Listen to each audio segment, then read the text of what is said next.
السلام علیکم ورحمۃ اللہ وبرکاتہ۔ میں محمد امتیاز پلاموی۔ معزز ناظرین، آپ جانتے ہیں کہ تقریباً ایک صدی سے ملک ہندوستان میں خاص طور سے دیوبندی اور بریلی کا جھگڑا چلا ہوا آ رہا ہے۔ بریلی مذہب کے علماء اور عوام کے ذہن و دماغ میں اہل سنت و جماعت علماء حق علماء دیوبند کے خلاف جس قدر نفرت، عداوت، دشمنی اور بغض و حسد ہے، شاید کہ RSS اور بجرنگ دل والوں کے دلوں میں بھی، ان کے ذہن و دماغ میں بھی ہندوستانی مسلمانوں کے خلاف اس قدر نفرت، عداوت، دشمنی اور مخالفت نہیں ہوگی۔ بریلی مذہب کے علماء تو اسٹیجوں سے اس بات کا اعلان کرتے ہیں کہ بریلی مذہب کے علاوہ جتنے بھی لوگ ہیں، خواہ دیوبندی ہوں، غیر مقلد ہوں، چاہے کوئی بھی ہو، وہ تمام کے تمام کافر حربی کی طرح ہیں۔ جب وہ اپنے اسٹیجوں سے کافر حربی کا لفظ استعمال کر کے علماء دیوبند کے خلاف یا تمام اپنے مخالفین کے خلاف ایسا جملہ استعمال کرتے ہیں، تو آپ سمجھ سکتے ہیں کہ ان کے ذہن و دماغ میں بریلویت کے علاوہ تمام مسلمانوں کے سلسلے میں کیا گمان ہے، کیا خیال ہے،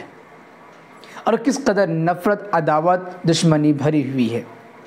بہت سارے احباب یہ جاننا چاہتے ہیں کہ آخر اس بریلی مذہب کی بنیاد کیسے پڑی، کب پڑی، کیوں پڑی۔ آج کے اس مختصر سے ویڈیو میں اسی کو بیان کرنے جا رہا ہوں کہ بریلی مذہب کی بنیاد کیسے پڑی، کب پڑی، کیوں پڑی۔ میں صاف طور سے کہنا چاہوں گا کہ بریلی مذہب کی بنیاد کا مقصد صرف اور صرف پروپیگنڈا پھیلا کر امت مسلمہ کو علماء حق سے بدظن کر کے صرف اپنی طرف کھینچنا، عوام کی توجہ اپنی طرف مرکوز کرنا ہے۔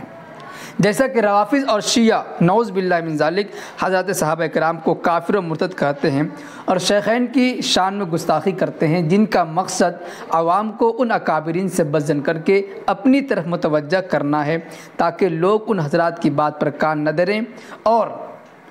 جو شیعہ لوگ ہیں ان کی طرف کان دھریں۔ یہی مقصد ان بریلوی حضرت کا ہے۔ ان کی سوچ یہ تھی کہ ہمارے علاوہ جتنے بھی علماء کرام دین کی خدمات کر رہے ہیں، چونکہ عوام کی توجہ، علماء کی توجہ ان کی طرف ہیں، تو ان کی توجہات ان سے کٹ کر ہماری طرف ہو جائیں، اور ان توجہات کو ان سے ختم کرنے کی ایک ہی طریقہ ہے کہ ان تمام حضرات جن کے یہ لوگ معتقد ہیں، جن کی طرف ان کا رجحان ہے، ان سب کو کافر و مرتد اور گستاخ رسول ثابت کیا جائے۔ چنانچہ گستاخ رسول اور کافر و مرتد ثابت کرنے کے لیے اتنا بڑا گھناؤنا اور گندا کام کیا گیا کہ ان علماء کرام کے خلاف حرمین شریفین سے کفر کا فتویٰ حاصل کیا گیا کہ جن علماء دیوبند کو تم اپنا بڑا سمجھتے ہو، رہبر سمجھتے ہو، قوم کا رہنما سمجھتے ہو، جن کے تم معتقد ہو، وہ اصل میں آقا نامدار مدینہ کے تاجدار صلی اللہ علیہ وسلم کی شان اقدس میں گستاخی کرنے والے اور ایمان و اسلام کے لٹیرے ہیں۔ اب آگے سنیے کہ اس کی بنیاد کیسے پڑی۔ آپ جانتے ہیں کہ دارالعلوم دیوبند قائم ہونے سے بہت پہلے ہی حضرت مولانا اسماعیل دہلوی رحمۃ اللہ علیہ کا نام آپ نے سنا ہوگا۔ انہوں نے کتاب لکھی تھی تقویۃ الایمان۔ اس کتاب پر اس زمانے کے جو علماء تھے، کچھ علماء جن کو ناگواری ہوئی، انہوں نے ان سے اختلاف کیا اور بات تکفیر تک پہنچ گئی تھی، لیکن آگے چل کر یہ معاملہ سلجھ گیا تھا، نرم پڑ گیا تھا۔ لیکن پھر اس میں آگ لگانے والے یہی بریلی مذہب کے بانی مولوی احمد زاں خان بریلوی تھے۔ انہوں نے بھی مولانا اسماعیل دہلوی رحمۃ اللہ علیہ کے خلاف کئی ساری کتابیں لکھیں، جن میں الکوكب الشہابیہ بہت ہی مشہور و معروف کتاب ہے۔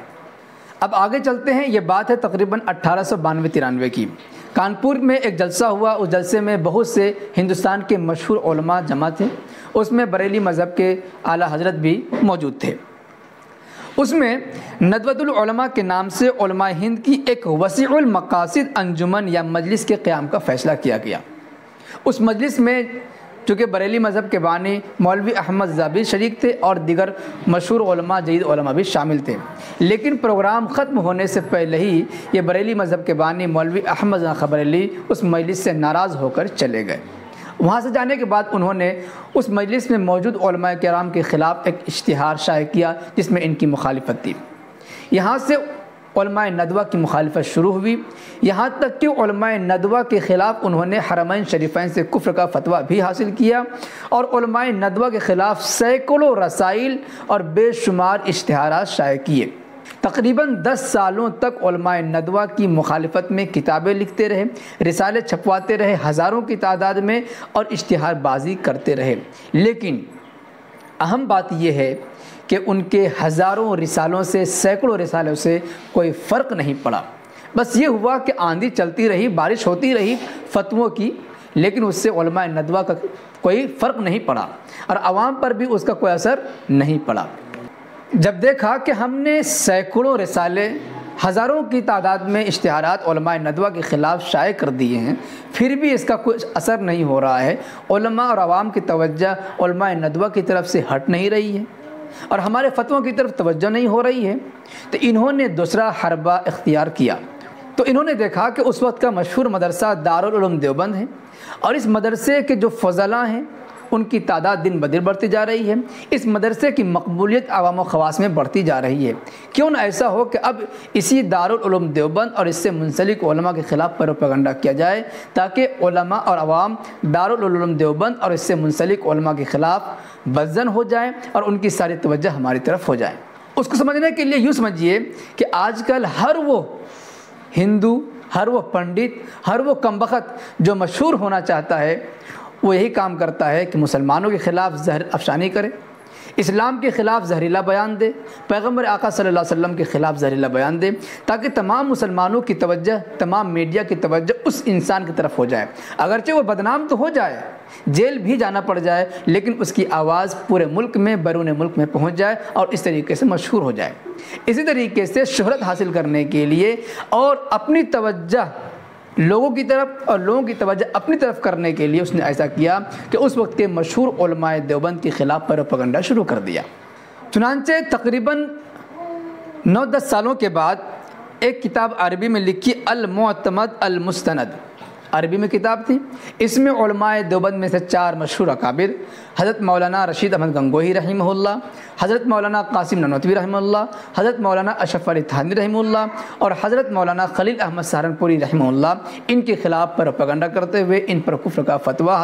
لگا دیا اور ان کی کتابوں کے کچھ عبارتوں کا غلط سلط مطلب بیان کیا، کچھ عبارتوں کو آگے پیچھے کر کے غلط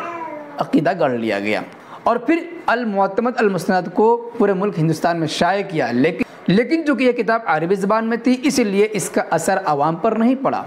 اور علماء بھی اس کی طرف متوجہ نہیں ہوئے۔ اب اسے پھر جلال آ گیا کہ ہماری کتاب کی طرف کوئی توجہ ہی نہیں ہے۔ اس نے ایک اور چال چلی،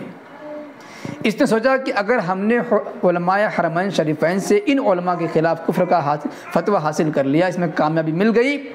تو اسے پورے ملک میں جب پھیلائیں گے تو عوام بھی متوجہ ہوگی اور علماء بھی متوجہ ہوں گے کہ دیکھو علماء حرمین شریفین جو کہ پورے مسلمانوں کا قبلہ ہیں، انہوں نے ان علماء کے خلاف کفر کا فتویٰ دیا ہے، تو یقیناً یہ لوگ کافر ہوں گے۔ چنانچہ بریلی مذہب کے بانی مولوی احمد رضا خان بریلوی نے ایسا ہی کیا اور 1323 ہجری میں انہوں نے حرمین شریفین کا رخ کیا اور علماء حرمین شریفین کے سامنے جھوٹ بولا، غلط بیانی سے کام لیا، علماء دیوبند کی طرف غلط سلط عقیدے منسوب کیے اور ان علماء دیوبند کے خلاف کفر کا فتویٰ حاصل کیا اور پھر اس کتاب کو شائع کیا حسام الحرمین علی منحر الکفر والمین کے نام سے اور پورے ملک میں اس کی اشاعت کر دی۔ جب یہ کتاب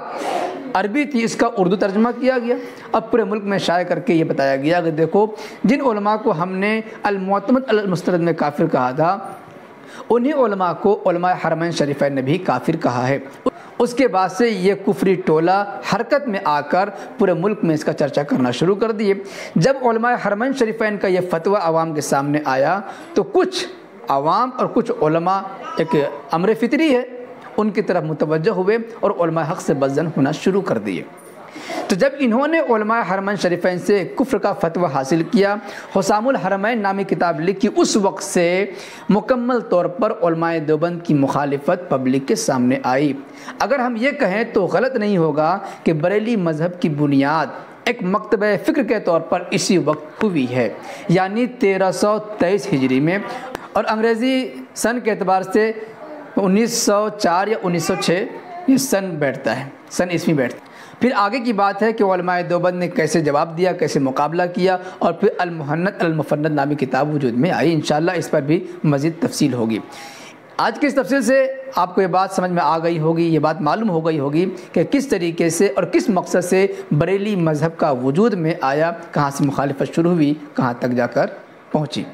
اس سلسلے میں اگر آپ کے ذہن و دماغ میں کوئی بات ہو، کوئی سوال ہو، کمنٹ باکس میں ضرور لکھیں۔ اس ویڈیو کو لائک کریں اور خوب شیئر کریں تاکہ ملک ہر مسلمان تک یہ پیغام پہنچ جائے اور بریلویت کی چالاکی، اس کی حقیقت سے دنیا واقف ہو سکے۔ شکریہ، جزاک اللہ۔ السلام علیکم ورحمۃ اللہ وبرکاتہ۔